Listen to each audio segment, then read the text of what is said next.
Aujourd'hui, une capsule récapitulative sur les confusions et est.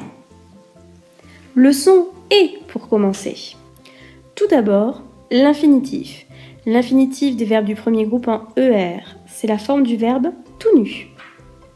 Le son et peut aussi être celui du verbe conjugué, d'un verbe conjugué à la deuxième personne du pluriel, c'est-à-dire avec vous, qui ferait donc EZ, l'équivalent d'une petite robe.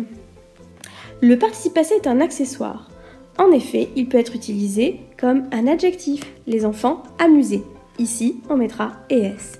Ou bien, on peut l'utiliser aussi dans les formes composées, comme par exemple dans le passé composé. On utilisera l'auxiliaire être ou avoir au présent accompagné du participe passé.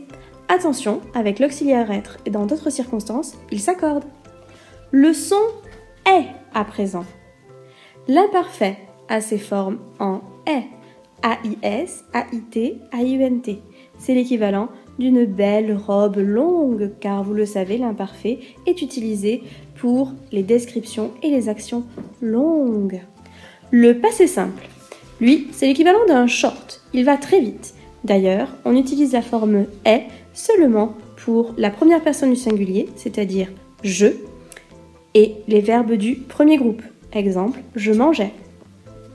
Le futur maintenant, il finit en est pour la première personne du singulier.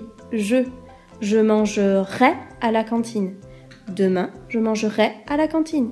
Facile, il n'y a qu'à rajouter demain devant.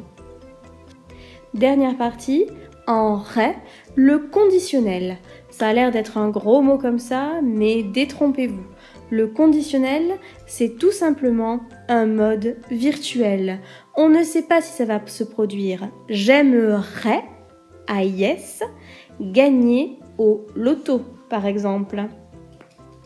Voilà, maintenant que vous savez comment habiller le verbe, faites le bon choix. Capsule réalisée par Madame Mariota, Collège de Piégut-Pluviers.